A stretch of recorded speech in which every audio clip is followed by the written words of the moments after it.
정암사, 문수보살과 진신사리의 전설.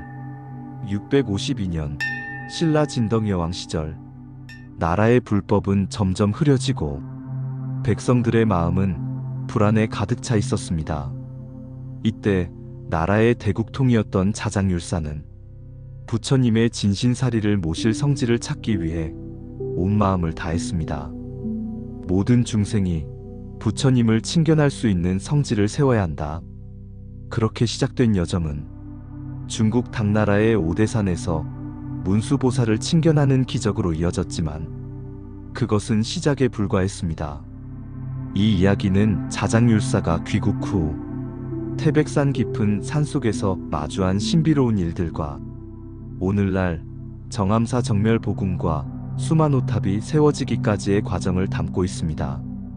이 여정을 통해 우리는 모든 인연이 곧 부처님임을 깨닫는 감동과 부처님의 진신사리가 봉안되기까지 이어진 정암사의 전설을 함께 마주하시기 바랍니다. 지금부터 1300년의 세월을 거슬러 올라가 보겠습니다. 부처님의 가르침이 더 많은 분들의 마음에 전해질 수 있도록 좋아요와 구독으로 응원해 주시면 감사하겠습니다. 자, 시작합니다. 1편 문수보살 친견 전설. 652년 신라 진덕여왕이 나라를 다스리던 시절이었습니다. 나라 안의 불법은 점점 쇠퇴해가고 백성들의 삶은 두려움과 고통으로 가득했습니다. 이 모습을 본 나라의 대국통 자장율사는 깊은 걱정에 빠졌습니다. 부처님의 진신사리를 봉안할 성지를 찾아 도량을 세우겠다. 모든 백성들이 부처님을 친견할 수 있는 성지를 반드시 이루겠다. 자장율사는 이렇게 굳은 서원을 세우고 신라를 떠났습니다. 그는 제자들과 함께 먼 당나라로 향했습니다. 거친 바다와 험한 산맥을 넘어야 했지만 자장율사는 한 걸음도 멈추지 않았습니다. 걸음을 옮길 때마다 부처님의 이름을 염하며 마음을 다잡았습니다. 나무 석가모니불, 부처님, 저를 성지로 이끌어 주소서. 혹한의 산속에서 얼어붙은 강을 건너던 어느 날 지친 제자들이 말했습니다. 스님, 우리는 더 이상 갈 수 없습니다. 너무 춥고 배가 고픕니다. 자장율사는 제자들의 어깨를 토닥이며 말했습니다. 조금만 더 참거라. 문수보살님께서 반드시 우리를 이끌어 주실 것이다. 그렇게 그들은 다시 길을 이어갔습니다. 마침내 자장율사는 당나라 오대산의 깊은 산중에 도착했습니다. 이곳은 문수보살이 머문다고 전해지는 성지였습니다. 그러나 깊은 산속에서 문수보살을 친견하기란 결코 쉽지 않았습니다. 자장율사는 작은 암자를 짓고 그곳에서 기도를 시작했습니다. 새벽이면 향을 피우고 밤이면 산바람 소리를 들으며 연부를 이어갔습니다. 문수보살님, 부디 제 앞에 나타나 주십시오. 제가 지닌 서원이 나라와 백성들에게 빛이 되게 하소서. 오랜 시간 기도하고 또 기도했습니다. 그러던 어느 새벽 산을 뒤덮던 바람이 잦아들고 깊은 정막이 찾아왔습니다. 그때 암자박 하늘이 푸른 빛으로 물들며 길이 열렸습니다. 마치 밤하늘의 별들이 모여 산 정상으로 이어지는 듯 했습니다. 자장율사는 두 손을 모아 절을 올리고 빛을 따라 올라갔습니다. 그리고 그곳에서 마침내 문수보살을 친견했습니다. 문수보살은 온화한 미소를 지으며 말했습니다. 자장아, 내 발언이 참으로 깊구나. 네가 찾는 성지를 너의 나라에서 이루거라. 부처님의 진신사리를 봉안하고 모든 중생이 부처님을 친견할 수 있는 도량을 세워라. 문수보살은 성스러운 사리를 자장율사에게 건네며 이 사리를 신라 땅의 성지에 모시면 부처님의 가피가 끊이지 않을 것이라고 전했습니다. 자장율사는 눈물이 솟구쳤습니다. 그는 땅에 머리를 조아려 절을 올렸지만 고개를 들었을 때 문수보살은 이미 사라지고 없었습니다. 자장율사는 문수보살에게서 받은 사리를 품에 안고 신라로 돌아왔습니다. 그러나 성지가 어디인지 알 수 없었습니다. 그는 나라 곳곳을 다니며 기도와 발언을 거듭했습니다. 문수보살님, 부디 제 발언을 들으시고 저를 성지로 이끌어 주소서. 문수보살님, 제가 찾는 성지가 어디에 있습니까? 그날 밤 그는 꿈속에서 문수보살의 목소리를 들었습니다. 자장아, 네가 찾는 성지는 태백산 갈반지에 있다. 그곳을 찾아 부처님의 진신사리를 봉안하고 성지를 세워라. 자장율사는 그 계시를 품고 다시 길을 나섰습니다.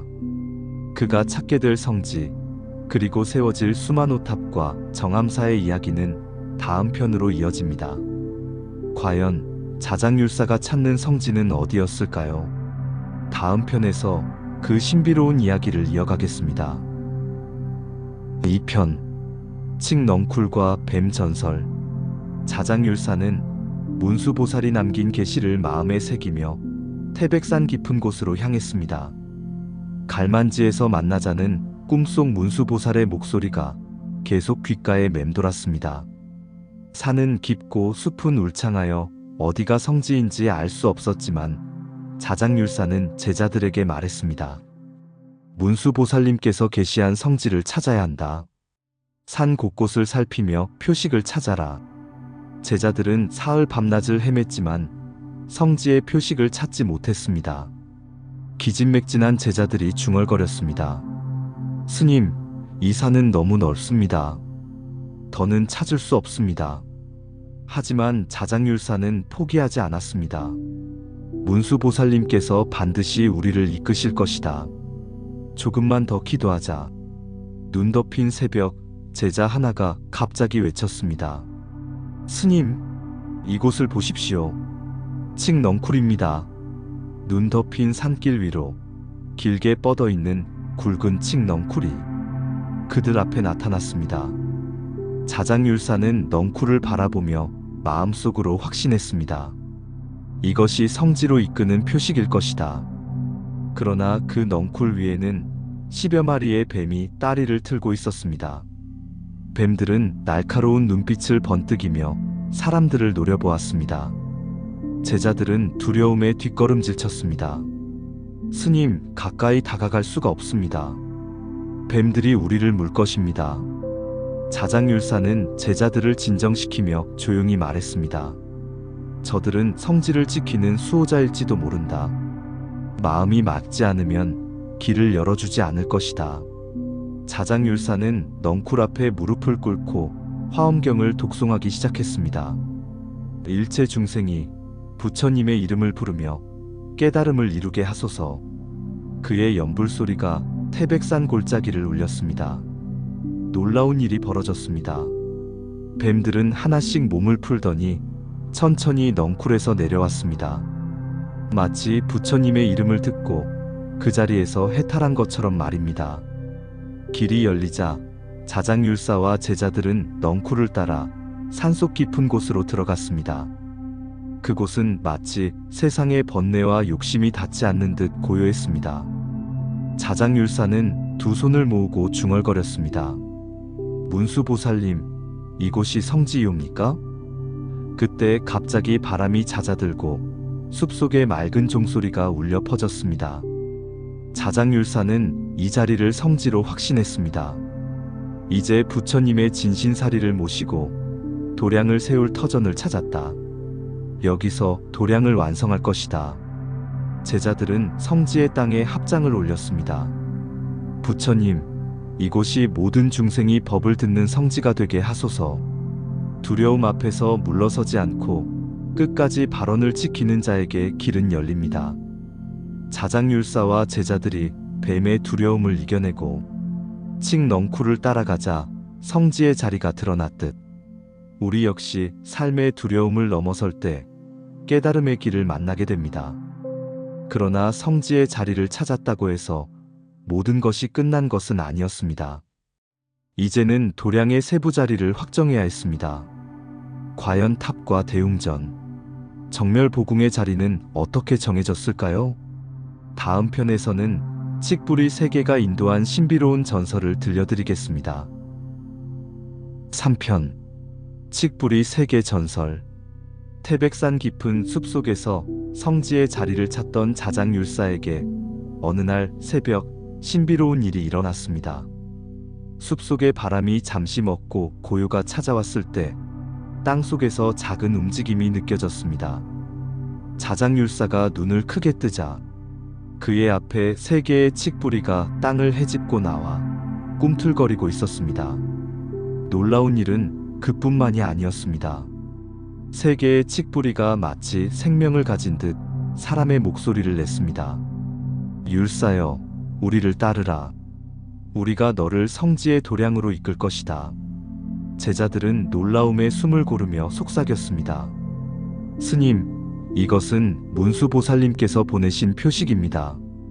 자장율사는 조심스럽게 고개를 끄덕이며 말했습니다.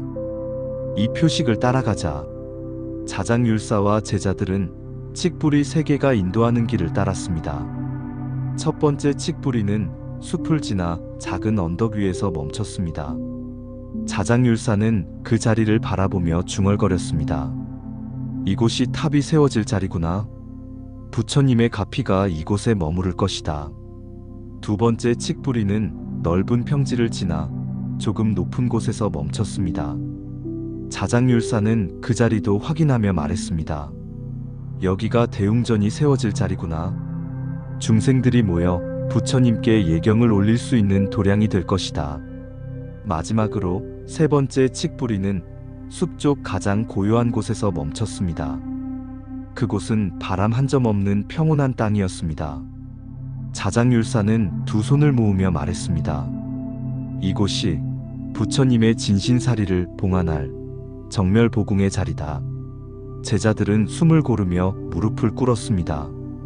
부처님, 이곳이 모든 중생이 법을 듣는 성지가 되게 하소서.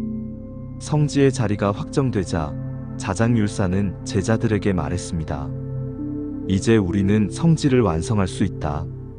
탑과 대웅전, 정멸보궁을 세워 모든 중생이 부처님을 친견할 수 있는 도량을 이루자. 제자들은 눈물을 글썽이며 대답했습니다. 스님, 저희가 가진 힘을 다해 이 도량을 완성하겠습니다. 그들은 땅을 다지고 돌을 옮기며 성지의 터를 준비하기 시작했습니다.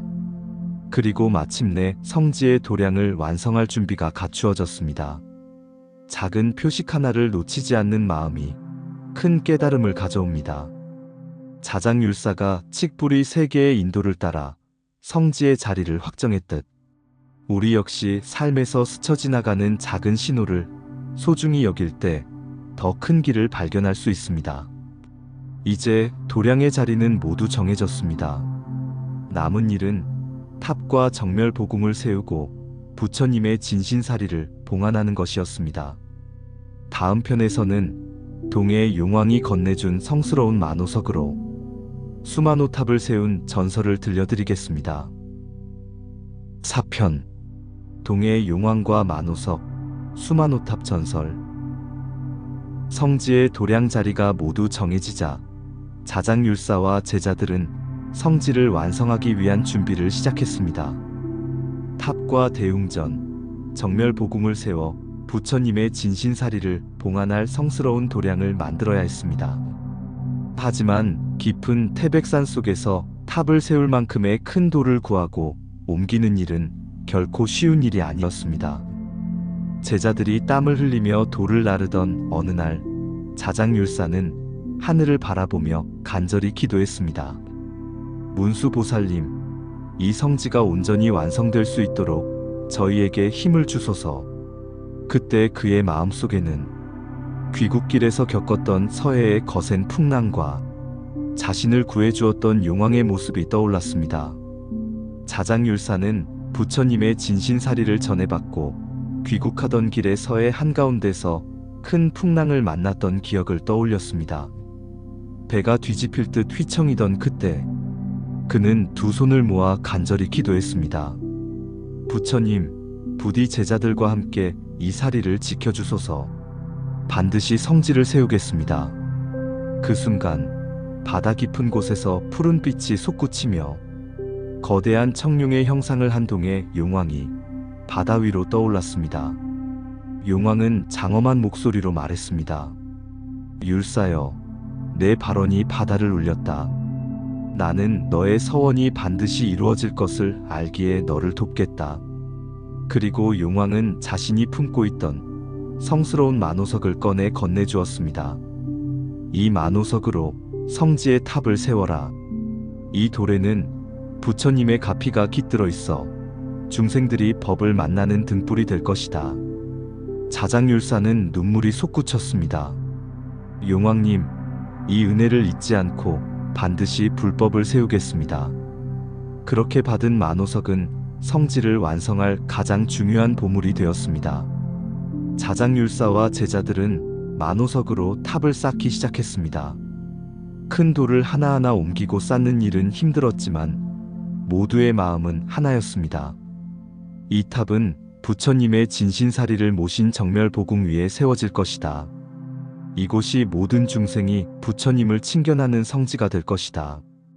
이 탑은 완성되는 순간 눈부신 빛을 발했다고 전해집니다. 사람들은 이 탑을 수마노탑이라 불렀습니다. 이름에는 두 가지 의미가 담겨 있습니다. 만호석으로 세운 탑이라는 뜻과 용왕이 물길을 따라 만호석을 옮겨주었다는 설화에서 물수자를 붙였다는 뜻입니다. 수마노탑 아래에는 부처님의 진신사리를 모신 정멸보궁이 세워졌습니다. 정멸보궁은 불상을 따로 모시지 않고 진신사리를 곧 부처님으로 여겨 예경을 올리는 성스러운 법당입니다. 탑이 완성되던 날, 자장율사와 제자들은 정멸보궁에 진신사리를 봉안하며 합장을 올렸습니다.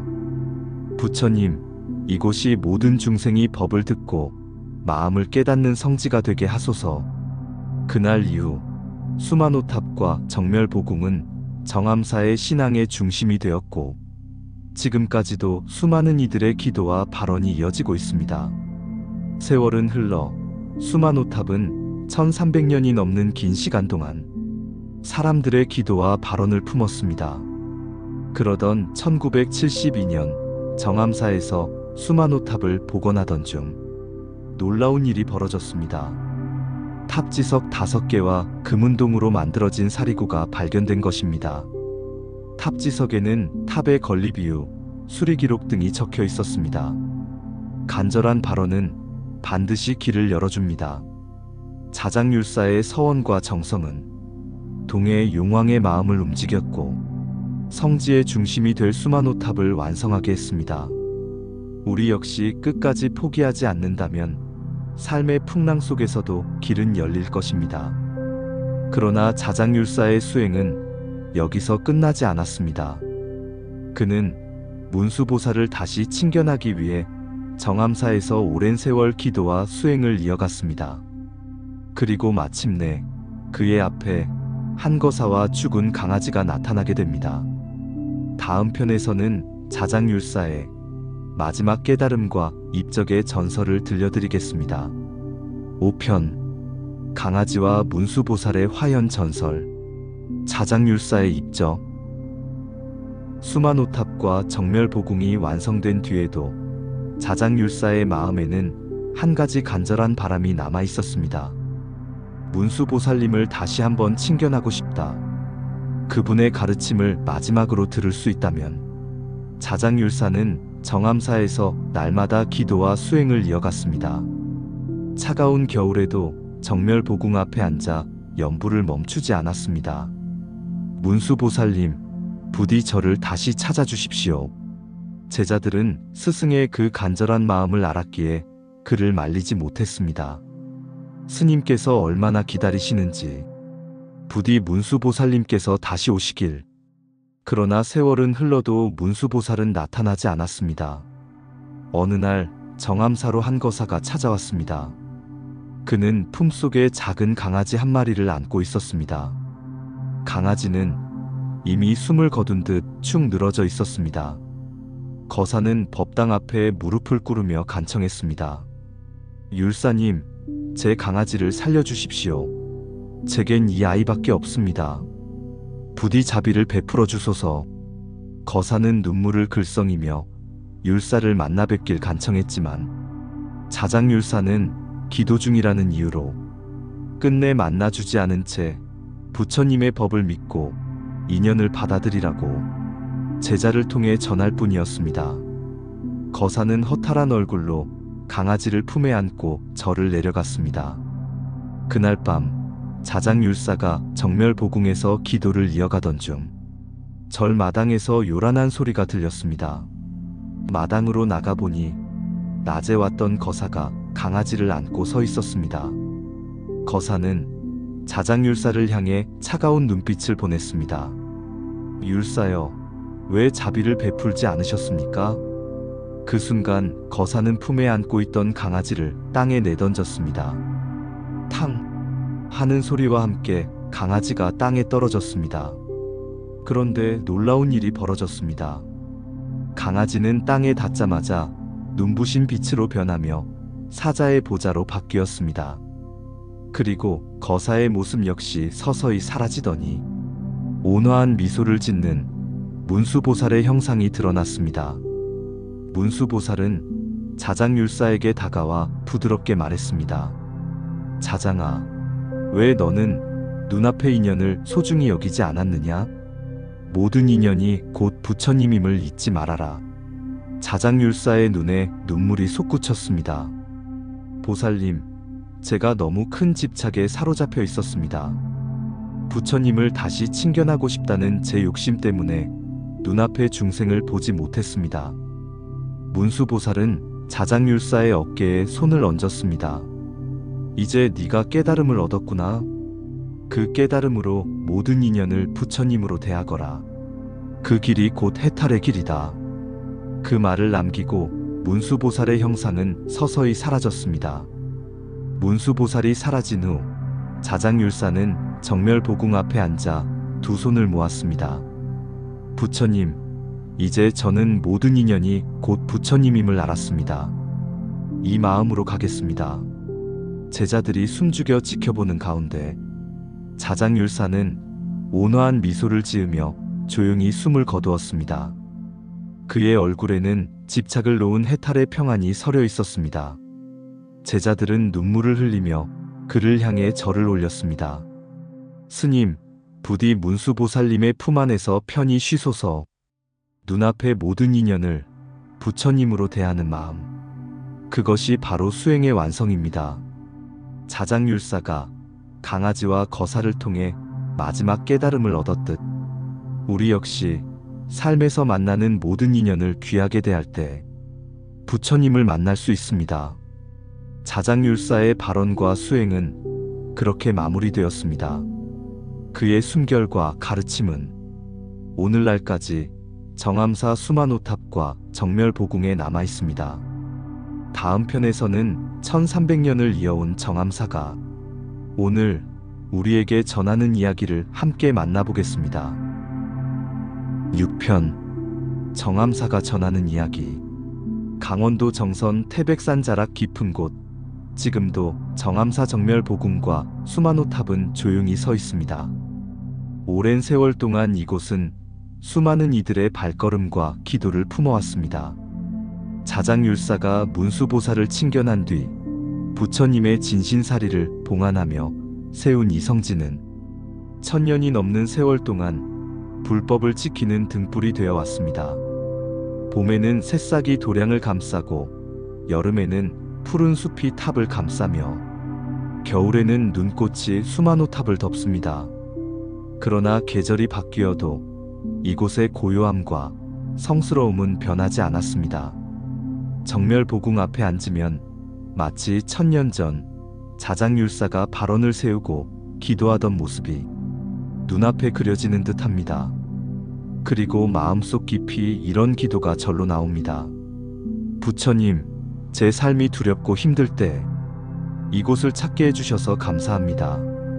저 또한 인연을 귀히 여기며 이 길을 걷겠습니다. 정암사가 전해주는 가르침은 분명합니다.